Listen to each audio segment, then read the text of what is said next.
Olá, amigos, sejam bem-vindos à nossa aula, ainda continuando esse assunto aqui que vocês estão visualizando, né? Sobre os primórdios da humanidade. Então, na aula anterior, nós percebemos que esse termo pré-história aí caiu em desuso, correto? Perfeito?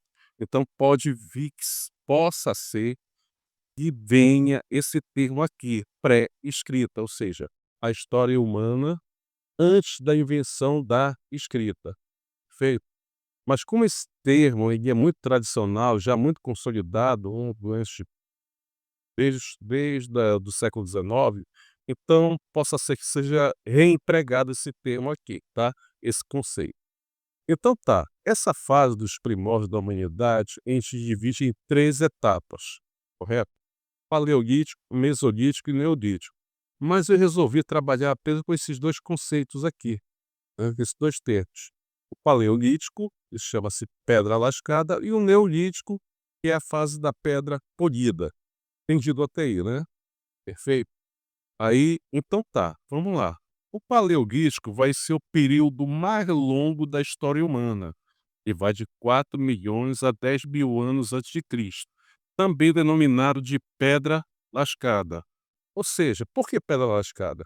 Porque eles batiam a pedra uma na outra, né, para tentar tirar lascas, e dessas lascas eles construíam alguns artefatos, né, pontas de lança, tá certo? Principalmente para poder já executar o processo de caça, né, caças aos animais, perfeito? Então tá, então só que esses artefatos eram rudimentares, né, porque pedra lascada não dá pra fazer um artefato sofisticado, perfeito? Rudimentares por quê? Porque eles tinham baixa eficiência, né. Então daí, por exemplo, você imagina um machado de pedra e tenta derrubar uma mangueira adulta com machado de pedra. Então praticamente o trabalho fica quase que inviável. Por quê? Porque esse instrumento não é eficiente para esse propósito. Entendido até aí? Então havia muita restrição, né, desses artefatos aqui. Aí na parte 2 nós temos esse termo aqui. Cuidado com esse termo, porque parece um termo extremamente moderno, porque você fala de indústria, você lembra da Revolução Industrial, né, a partir de 1750, já na Inglaterra, mas só que o conceito de indústria não é esse. A indústria é invenção e você padroniza aquela invenção em várias etapas. Então, como eles construíam artefatos, e esses artefatos, mesmo sendo rudimentares, eles tinham um processo de elaboração, tá certo? Eles chamam isso essa prática de indústria, tá? É a criação e elaboração de etapas de um determinado artefato. Então a indústria é baseada em quê? Nos elementos que eles podiam usar, que eram as pedras, né, que é a pedra lascada, ossos, que eram apontados, né, para criar lanças, por exemplo, perfeito? E essa ossada podia ser tanto de animais, como vocês estão visualizando aqui na imagem, né, ou ossada humana, um fêmur, por exemplo. Por quê? Porque no caso da carcaça de animais era comum, mas no caso dos esqueletos humanos, o que acontecia? É porque eles não tinham a cultura ainda nessa fase inicial, de enterrar os seus mortos, né. Estamos no início do paleolítico, perfeito? Então eles não tinham rituais mortuários, por assim dizer. Então tá, aí garras para rasgar a pele dos animais, perfeito? Entendido até aí? Aí claro, e pele dos animais é para quê? Para o cozimento, entendido, né? Então tá, então como é que eram esses grupos humanos? Eram bandos, vocês podem visualizar aqui na imagem, né, bandos nômades, pode reparar que eles estão em movimento aqui, todos andando, né. Então nômades quer dizer o quê? Que eles iam de um lugar ao outro em busca de alimento. Então essa é a prática do nomadismo, eles se deslocavam constantemente. Acabava aqueles recursos ali daquela zona de caça, pesca e coleta, eles passavam a caminhar até encontrar outra zona de caça, pesca e coleta, tá certo?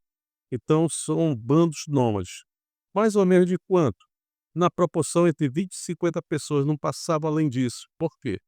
Porque, como o dia a dia é incerto, ter um bando muito extenso ia provocar muita tensão, né, social, dentro desse bando aqui, porque não tinha uma forma regular de sustentar as pessoas do bando, né. Então a fome é uma coisa, a incerteza da alimentação é uma coisa constante, perfeito?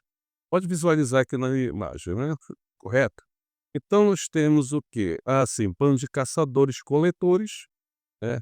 Aqui você já nota que há uma divisão sexual do trabalho, por quê? Porque as mulheres é que vão praticar principalmente a parte da coleta. Os homens a caça e a guerra. Entendido até aí?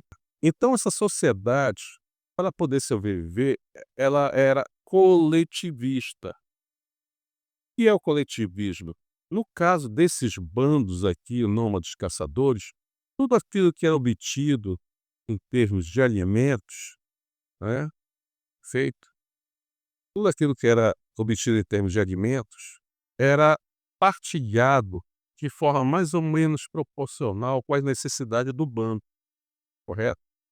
Entendido até aí? Então, não havia o quê? Propriedade privada. Por que não havia propriedade privada? Porque eles não chegaram no estágio em que a mulher vai inventar a agricultura. Ela vai observar o ambiente e depois, claro, nesse processo de coleta, ela seleciona as melhores sementes e acaba que, eh, meio que com o passar do tempo, descobrindo técnicas, né, para produzir alimentos a partir da agricultura. Antes da invenção da agricultura, então, a terra não tinha valor. Perfeito? Então você não vai ver o que eu aqui, a propriedade privada. A única posse que eles tinham era dos bens, né, que eles tinham, quer dizer, eram as roupas, né, baseada em peles de animais, correto? Pode observar aqui, né, peles de animais, e os seus instrumentos pessoais de caça e pesca, né, tá certo? São instrumentos de caça. Então o sujeito, vamos dizer assim, já numa fase posterior, próxima ao neolítico, quando eles passaram a enterrar os mortos, eles já colocavam esses instrumentos, esses pertences, junto com o sujeito do bando, tá certo? Entendido até aí? O indivíduo lá. Bom, aqui nós temos o item 6, que é forte presença do matriarcado. O que é o matriarcado? O matriarcado é quando a mulher passa a ter status de mando, então ela manda no bando, né. Mas olha, é uma forte presença, não quer dizer que se fosse um matriarcado estabelecido que as mulheres é que mandavam na sociedade, mas elas tinham muito prestígio, muito status.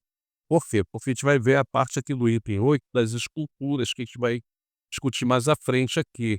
Por quê? Baseado nessas esculturas, a mulher tinha uma forte ligação com elementos sagrados, com elementos da natureza. Mas isso eu comento mais à frente, tá certo? Então nós temos uma forte presença do matriarcado, por quê? Porque é a mulher que cuida do bando, de certa maneira, cuida das crias, cuida das crianças. E outra coisa, um detalhe importante, ou para mim voltar aqui, um detalhe importante é que dentro do matriarcado, se vocês assistiram um filme chamado A Era do Fogo, na trama do filme a mulher é violentada, né, e dá a impressão no filme que aquilo ali era costumeiro, que aquilo ali era cultural, mas aquilo ali é uma invenção, tá, aquilo ali é um anacronismo. Na verdade o cara não pegava o tacape dele, né, esse instrumento que vocês estão visualizando aqui na imagem, batia na cabeça da mulher, arrastava pra caverna, né, para violentá-la, isso não existia. Na verdade, era a mulher que selecionava o parceiro de acordo com a capacidade dele de poder prover alimentos para sustentar as crias, tá certo? As crianças. Entendido até aí? Então tá, então é claro que a mulher vai passar a ter forte presença do matriarcado, porque além de selecionar o espécime com quem ela vai se relacionar, ela também regulava o sexo, no sentido de que ela não podia ter muitos filhos, porque com a vida do bando é muito incerto, como é que vai sustentar um número muito grande de crianças? Uma prole grande, não tem condições.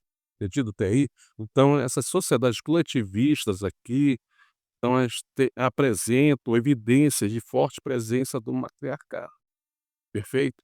E aqui no item 7 nós temos a captura e depois domínio do fogo. A captura é o seguinte, por exemplo, ocorria um incêndio na floresta, caía um raio, queimava uma árvore, Então eles aproveitavam esse fogo, né, e ficavam alimentando esse fogo por um bom tempo, né, para poder, fazer diversas atividades com ele. Então, tanto é que, às vezes, tem alguns historiadores que dividem a história antes e depois da domínio do fogo. No começo eles só capturavam, eles não tinham técnicas para produzir o fogo, mas depois eles vão conseguir produzir seu próprio fogo sem depender do acaso, né, de um incêndio ou coisa que o valha. Entendido até aí?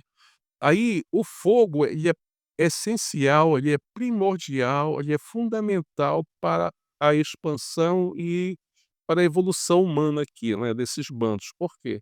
Porque através do fogo você pode, cozinhar alimentos, deixá-los mais moles para eles serem mais fáceis de digerir, correto? Você pode usar o fogo para espantar predadores à noite, você pode usar o fogo para iluminar, dentro da escuridão, porque os predadores têm uma visão muito mais aperfeiçoada do que dos hominídeos aqui, né, que dos primatas. E também, visão noturna eu falo, e também para aquecer o bando, né, porque às vezes é necessário, para que eles cobriam com pele, né, tá certo? Então o fogo era necessário também para combater o frio à noite. Entendido até aí, né? Mas a principal tarefa do fogo era o cozimento mesmo, tá, ok? Então tá, aí vamos para o item 8, esculturas, né, mas antes do item 8, tem um fato, assim, que eu tenho que comentar. Vocês podem reparar que não aparece nenhuma habitação aqui nessa imagem, né? É, por quê? Porque eram bandos que se deslocavam, né, deslocavam em busca de e não paravam nos locais. Então eles habitavam o quê? As habitações eram naturais, cavernas, troncos de árvores, né, grandes, né, imensos troncos de árvores. Então as habitações eram naturais, nenhuma artificial, nenhuma construída, tá certo? Então eles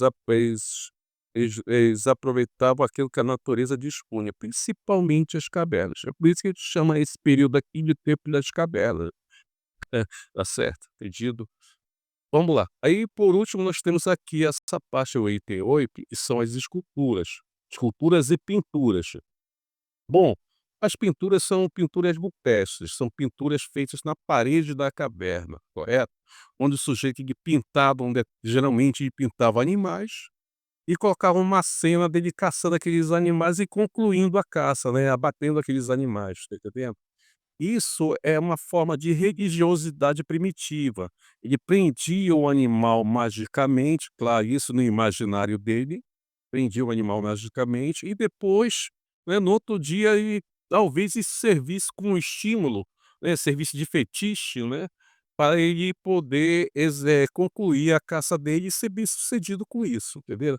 Então essas pinturas rupestres aqui não eram obras de arte, não era para apreciação, para admiração, para o espanto das pessoas, né, para contemplação, era sim tinha um objetivo mais mágico, mais próximo da religiosidade, entendido até aí?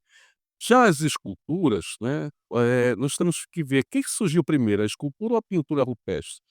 Olha, provavelmente surgiram em conjunto. Por que as esculturas surgiram junto com as pinturas rupestres? E a pintura tu tem que pegar pigmentos, né, e ao mesmo tempo passar na caverna já as esculturas não, eles já lascavam a pedra mesmo, né, e a partir daí eles passavam a fazer pequenas estatuetas, né, e meio que adorar essas estatuetas. A estatueta é o quê? Ela representa uma forma de relação com o mágico, de relação de poder com o mágico, de magia com o sagrado, tá certo? Dentre as estatuetas que eram produzidas, nós vamos visualizar agora aqui, nós temos as Vênus aqui, né.